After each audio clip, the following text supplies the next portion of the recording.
Você já parou para pensar que a sua empresa pode estar pagando impostos a mais? O nosso sistema tributário é bem complexo e é comum as empresas pagarem mais do que o devido. Saiba que é possível recuperar os valores dos últimos 5 anos e reforçar o seu caixa. A Fortus Tax é especialista no assunto e já ajudou muitas empresas nos seus 18 anos de atuação. E o mais importante, você só paga pelo serviço depois que o dinheiro estiver na sua conta. Fortus Tax. Pagar o justo é o nosso forte.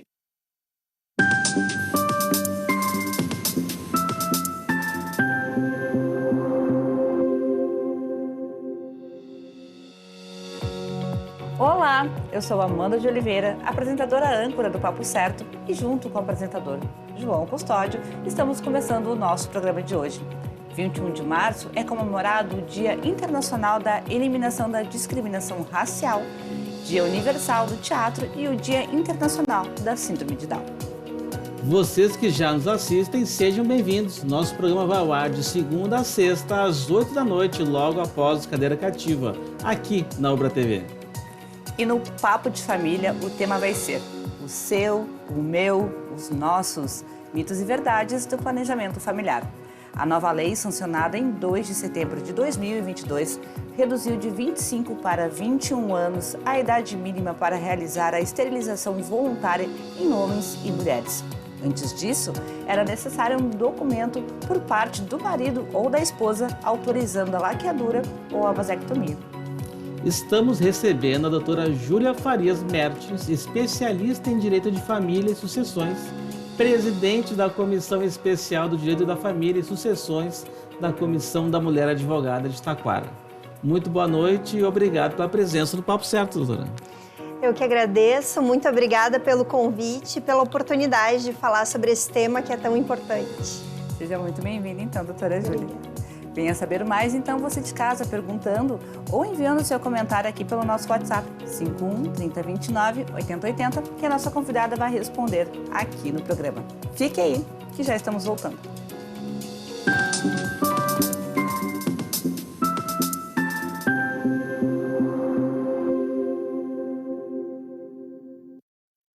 Tá difícil encontrar o profissional certo para a sua empresa? Precisa de alguém detalhista para aquela vaga no financeiro? Quem sabe um criativo para o marketing?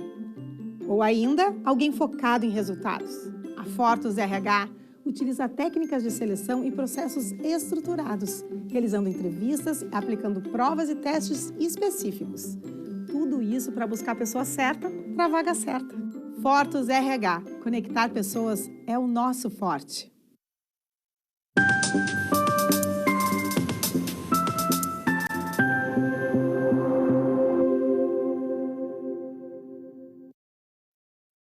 Estamos de volta com o Papo Certo e não se esqueçam que também estamos ao vivo pelo YouTube e Facebook e você já pode compartilhar o nosso programa através dessas redes sociais. Bom, vamos para a primeira pergunta da noite, doutor. O que é planejamento familiar? Então, o planejamento familiar ele é regulamentado no Brasil pela Lei 9263 de 96. E, na verdade, essa lei, ela diz respeito a aspectos relativos à fecundidade, a direitos reprodutivos. Como vocês bem comentaram no início do programa, no ano passado, em setembro de 2022, a gente teve uma alteração nessa lei e passou a não ser mais obrigatório a autorização do cônjuge, do marido ou da esposa, para realizar a laqueadura ou a vasectomia. Mas, mais do que isso, a ideia hoje é que a gente consiga conversar sobre o planejamento familiar de uma forma um pouco mais ampla. Não só relacionado à constituição ou não de filhos, mas a fim de garantir o direito que a nossa Constituição Federal prevê do livre planejamento familiar, para que as partes consigam decidir se elas querem ou não ter filhos, querem casar, querem ter uma união estável ou qual é a melhor forma de planejamento para essa família. O planejamento familiar ele pode ser analisado basicamente sobre 4 aspectos. Então, a gente pensa do planejamento patrimonial, existencial, parental ou assistencial. E ao longo da noite a gente vai conversar um pouquinho mais sobre eles. E, doutora, dizem que somente as pessoas ricas ou bem abastadas, né, podem fazer esse planejamento. Isso é mito ou isso é verdade? Na verdade, essa é uma pergunta bem interessante. A gente tem esse problema na nossa cultura de não falar sobre planejamento. A gente prefere sempre remediar do que prevenir. Mas o planejamento, como eu falei no momento anterior, ele diz respeito sobre vários aspectos e não só o patrimonial. Existe essa crença que é limitante, que na verdade é um mito, de que só pessoas com um vasto patrimônio devam fazer um planejamento. Mas na verdade não, isso não se aplica à realidade. Qualquer pessoa com capacidade civil pode elaborar um planejamento familiar. Remediar sempre custa mais caro e mais demorado, né, doutora? Exatamente. Bom, falando em valores, né? Então, para a pessoa de casa ter uma ideia, né? Tem uma ideia de quanto custa para fazer um planejamento familiar? Isso depende muito. A precificação do planejamento familiar, além da escolha de qual instrumento, porque ele pode ser feito por vários instrumentos, a gente tem que atentar que, além dos honorários do advogado que acompanha essa família, vão ter emolumentos e custos com tabelionato, com registro civil, com registro de imóveis. Então, não tem como a gente passar um valor certo.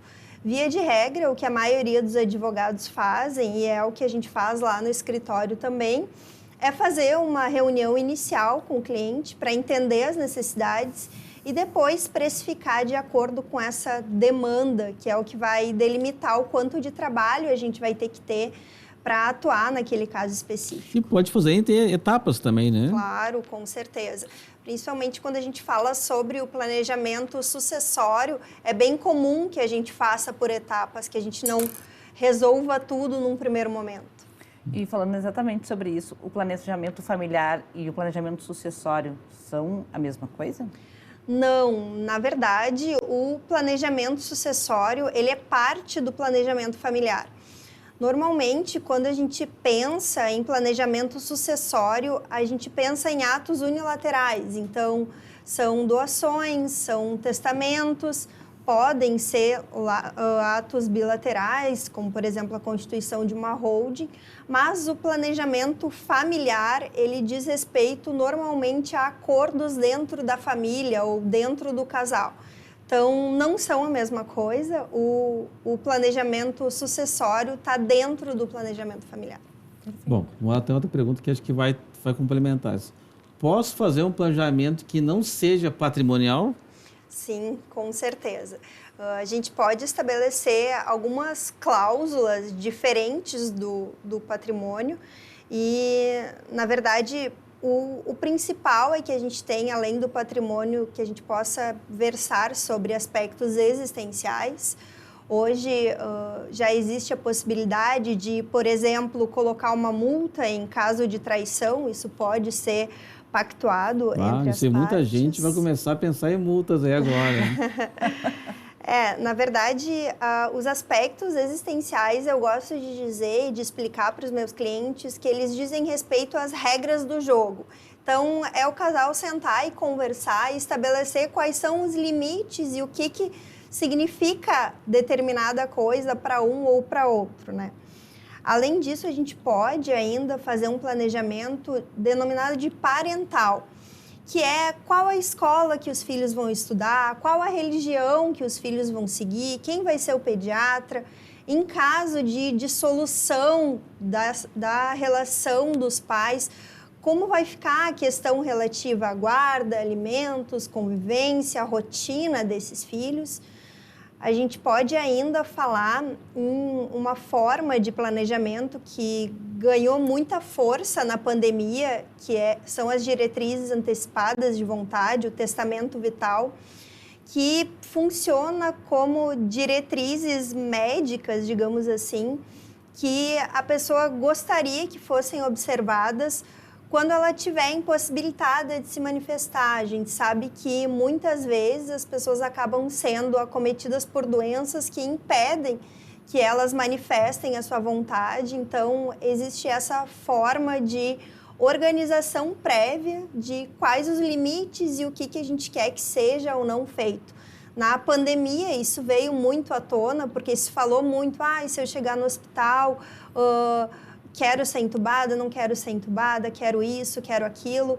Claro que a gente precisa sempre observar que nada disso é absoluto, a gente tem uma lei que precisa sempre ser observada, além de questões éticas e médicas, mas, via de regra, a ideia do planejamento é que a gente consiga organizar a estrutura familiar de acordo com as necessidades que melhor nos atendam. Mas, doutora, por exemplo, assim, pode um casal definir em contratos que não vão ter filhos, por exemplo? Pode. Ou que vão ter filhos, a gente tem um plano de ter 2 filhos.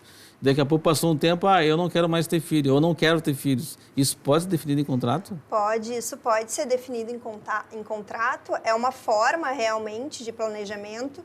É importante que sempre que a gente estabeleça obrigações, a gente coloque multas ou penas em caso de descumprimento. Mas sobre esses aspectos especialmente, a gente ainda não tem uma posição firme da jurisprudência, do entendimento dos juízes e dos tribunais sobre quais são os limites dessa possibilidade. A Constituição Federal, ela nos garante o livre planejamento familiar para que a gente crie, para que cada família crie as próprias regras, mas é necessário que a gente tenha também um certo limite, uma certa limitação em relação a isso. Perfeito. E, doutora, e quem vai casar precisa contratar um advogado? Na verdade, por questões legais, a lei não estipula isso, mas eu digo que sim, que todo mundo que for casar precisaria contratar um advogado. Hoje a gente precisa fazer pacto antinupcial na maior parte dos regimes de bens, exceto da comunhão parcial de bens, que dispensa esse documento. E, na verdade, não precisa da assistência de um advogado para isso, mas o casal, no tabelionato, ele não vai ter toda a assessoria e todas as suas dúvidas sanadas somente com o que o tabelião trouxer ali. Já vem aquele meio contratinho pronto ali, né? Na verdade, existe um modelo, né? E o tabelião, ele não tem obrigação de explicar ou de dizer que tal e tal coisa pode ser diferente. Por isso, e normalmente também esses documentos, eles vão falar sobre aspectos patrimoniais. Todos os outros aspectos que a gente já falou um pouquinho aqui, não vão constar nesse modelo dessa escritura que o tabelião vai dar. Então, na verdade, o ideal é que sim, como esse casal já escolheu um regime de bens que foge do regime estabelecido ali legalmente quando não há escolha, é importante que esse casal já defina qual vai ser esse regime de bens, já consulte um advogado para tirar as dúvidas, estabelecer limites em relação a isso também. E doutora, o contrato de namoro tem alguma validade? Assunto polêmico esse. Sim. Eu entendo que o contrato, essa pergunta, ela vem normalmente com o questionamento sobre: é possível eu fazer um contrato de namoro para afastar a união estável? Via de regra, a gente precisa entender que a união estável ela é um ato-fato jurídico. O que significa? Diferente de um casamento, por exemplo, que tem toda uma formalidade, que exige uma declaração de vontade das partes, a união estável não tem isso. Basta que haja uma comunhão pública, contínua, duradoura, com o objetivo de constituir família, e ali vai estar caracterizada a união estável. Então, via de regra, o contrato de namoro não serviria para afastar a união estável. Hoje a gente tem uma corrente que tem surgido aí na discussão dentro da doutrina sobre a possibilidade de, sim, afastar a união estável através de um contrato de namoro, justamente porque o contrato de namoro é um contrato que duas pessoas conversaram sobre, chegaram a uma conclusão juntas e estabeleceram aquilo. Uma dica que eu gosto de dar para alguns colegas quando eles chegam até o escritório pedindo uma consultoria nesse sentido, é que se estabeleça nesse contrato de namoro que hoje essa relação é um namoro, mas se porventura em algum momento ela se tornar uma união estável, o regime de bens aplicado será tal. Ah, boa. Nada como conversar com uma especialista, né? E acho que por isso é importante que tu está dando informações que muita gente, eu não sabia, muita gente de casa também não sabia, que é importante que muita coisa pode ser combinada antes, né? O que é combinado não sai caro. Né? Exatamente. Eu concordo contigo, viu, João? E em relação aos tipos de regime de bens, quais são eles, doutora? Hoje nós temos os regimes típicos legais, que são os regimes que estão no Código Civil, que são basicamente 5. A comunhão parcial de bens, que significa que todo o patrimônio que as partes tinham antes de casar ou antes dessa união estável continua sendo particular de cada uma dessas partes. E o que for adquirido depois desse casamento ou dessa união estável é sim metade de cada um dos cônjuges. Nós temos também o regime da comunhão universal de bens, no qual todo o patrimônio se comunica, tudo que a pessoa tinha antes de casar e depois de casar também.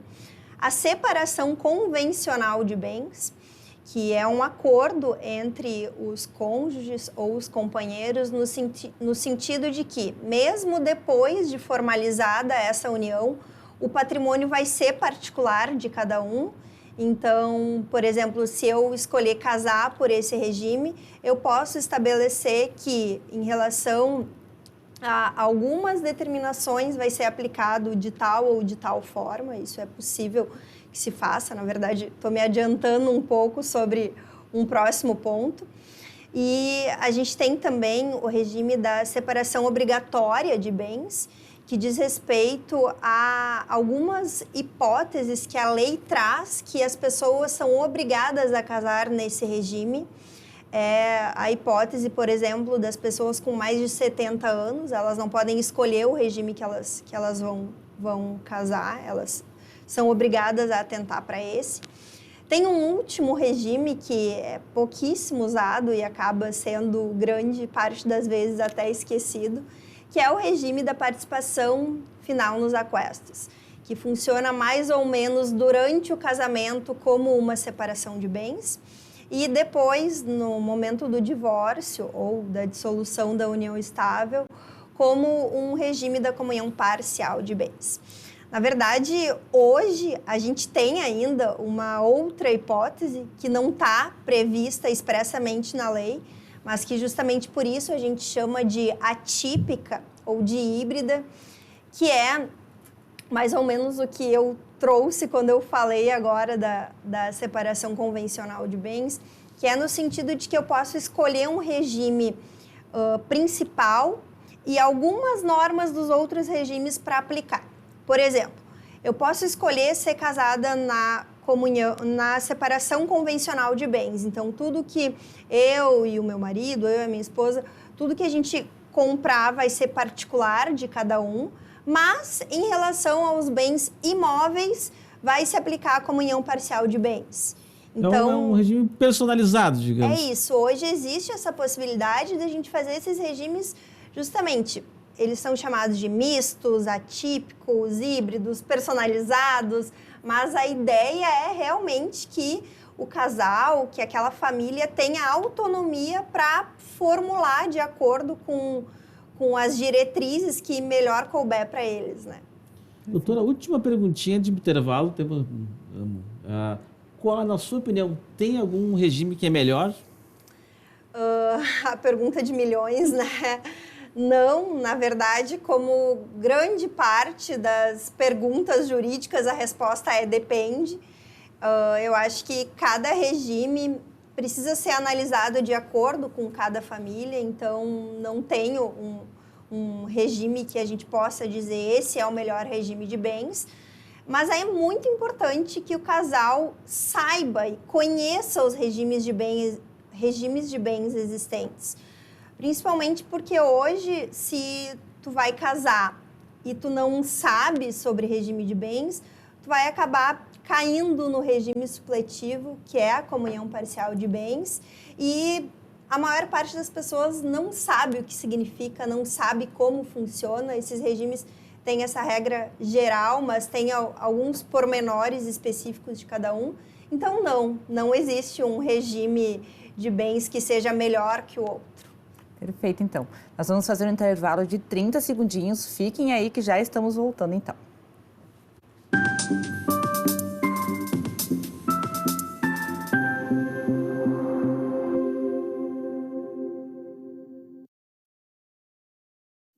Em tempos de juros altos, margens reduzidas e incertezas, rever estratégias é fundamental para manter o seu negócio competitivo.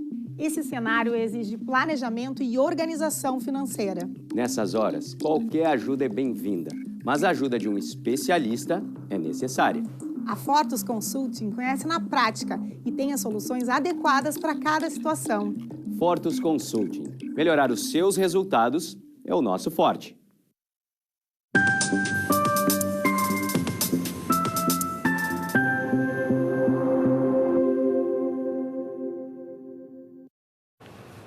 O Papo Certo está de volta e aqui nós falamos sobre as diversas áreas do direito, empreendedorismo e saúde. E eu te convido a nos seguir nas redes sociais e enviar a sua pergunta ou comentário pelo nosso WhatsApp 51 3029 8080.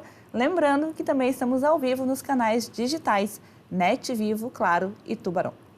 Bom, tem uma pergunta agora aqui que, olha, muita gente não sabe disso aí, nem eu sei a resposta. A doutora deixou para responder no programa ao vivo aqui, né? Um exemplo de acordo pré-nupcial da Jennifer Lopez com Ben Affleck deu o que falar nas redes sociais.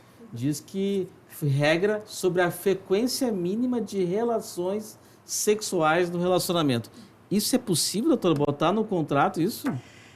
Na verdade, esse acordo realmente foi um tema bem polêmico. Sim, existe essa possibilidade, a gente chama de cláusulas existenciais, mas uma discussão que tem se iniciado hoje dentro da doutrina e até da jurisprudência é no sentido de que será que essas cláusulas existenciais que versam sobre questões tão íntimas do casal deveriam ir para o pacto antinupcial, que é um documento público feito por um tabelião que vai para o registro civil, vai para o registro de pessoa jurídica, se tiver algum dos cônjuges que seja empresário, que vai para o registro de imóveis. Será que essas questões de foro tão íntimo devem ir para o pacto antinupcial? Na verdade, não tem nenhuma questão que impeça de ir, mas hoje a gente já orienta que isso seja feito num contrato à parte, então que a gente mantenha o pacto antinupcial para versar sobre questões patrimoniais e que possam impactar terceiros, e sobre essas questões íntimas a gente tenha um contrato à parte, particular, entre o casal ali. Uma dúvida que me surge nesse caso da Jennifer Lopez é no sentido de que qual será a multa pelo descumprimento, não é mesmo? Também ficamos curiosos. Porque tudo que está regrado tem que ter uma multa, né? É isso, então não tenho conhecimento da multa. Só sei que a multa vai ser em dólares no caso deles, né? Mas quando terminar o programa eu vou procurar lá no Google. Isso. Para ver se está lá. E continuando, doutora. E quando a pessoa mora com outra pessoa por 5 anos, então, uma delas sempre trabalhou, sempre pagou todas as contas da casa, com o seu próprio salário comprou um veículo. Se divorcia, esse veículo passa a ser dividido? Tu usaste a palavra divórcio, então eu pressuponho que tenha um casamento. Sim, a depender do regime de bens. Se a gente estiver falando de um relacionamento que seja um namoro, por exemplo, a gente vai precisar cuidar muito bem as limitações disso, porque para não configurar uma união estável, a gente tem que cuidar para não preencher aqueles requisitos, mas se existe uma união estável, desse relacionamento e ela não está formalizada, será aplicado o regime da comunhão parcial de bens. E sendo assim, independente de quem pagava as contas, de quem pagou o carro, é metade de cada um, se o casal não formalizar isso. O prazo esse de 5 anos não nos diz nada, porque a união estável precisa de uma relação pública, contínua, duradoura e com o objetivo de constituir família. Então, não existe um prazo mínimo que a lei estabelece. 6 meses pode ser união estável? Se tiver uma relação... Por exemplo, na pandemia, 6 meses de relacionamento é quase como 6 anos de um casamento normal. Então, isso varia muito, não tem uma limitação mínima. Claro que a gente tem que pensar que são relações que precisam ser estáveis e que tenham esse planejamento comum de vida, né? Bom, o doutor já deu algumas dicas importantes aqui, mas por que fazer o contrato de união estável é tão importante? Em um primeiro momento, então, eu acho que, além de tudo que eu já falei aqui, eu sou super suspeita para falar, porque eu acho que a maior parte das pessoas vive em união estável e só descobre isso quando o relacionamento termina e a outra pessoa postula a partilha desses bens ou até alimentos. Na verdade, o contrato da união estável, mais do que isso, a escritura pública da união estável, ela garante direitos e traz segurança jurídica. É importante também a gente ter esse documento para fixar o início do regime de bens que vai ser aplicado para aquela união estável e identificar quais bens entram ou não entram na partilha, o próprio regime de bens. E também, fora um pouquinho do direito de família, mas trazendo um aspecto do direito previdenciário para recebimento de pensão por morte, é muito mais difícil que o segurado consiga pleitear isso sem ter um documento formalizando aquela escritura pública. Então, provavelmente vai precisar de um documento, de uma determinação judicial para poder pedir a pensão por morte, se for o caso. Nós temos 2 minutinhos de programa, vou tentar ler então rapidinho aqui uma interação da nossa audiência. O planejamento familiar precisa ser feito sempre antes de casar ou pode ser feito depois? É o telefone 8805. Então, o planejamento ele pode ser feito antes. Em alguns casos específicos, a lei estabelece que ele precisa ser feito antes. Então, por exemplo, qualquer regime de bens, exceto da comunhão parcial de bens, exige um pacto antinupcial. Então, esse documento é necessário, mas pode ser modificado durante o casamento. Além desse aspecto patrimonial de alteração de regime de bens, por exemplo, que vai necessitar de um processo judicial, eu e o João estávamos conversando antes do início do programa sobre uma situação que chegou lá no escritório no mês passado, que foi a seguinte: um casal, uma pessoa do casal traiu e o outro perdoou, mas exigiu que fosse feito um contrato prevendo uma multa por uma nova traição, por um novo descumprimento. Então, sim, existe essa possibilidade de que a gente altere durante o relacionamento. Perfeito, então. Doutora, muito obrigada pela tua presença aqui no nosso programa. Eu que agradeço o convite, fico à disposição, quem quiser acompanhar e continuar esse papo lá no Instagram, Júlia, Advogada de Família. Agradeço também a você por ter nos assistido, lembrando que o programa é reprisado às 7h30 da manhã aqui na Ubra TV. Chegamos ao final do programa, amanhã às 20 horas estamos de volta e falaremos sobre empreendedorismo. Estará conosco Fernando Silva de Paula, diretor de educação da Federação, e o tema vai ser Empreender para impulsionar e sobreviver. Estaremos esperando vocês.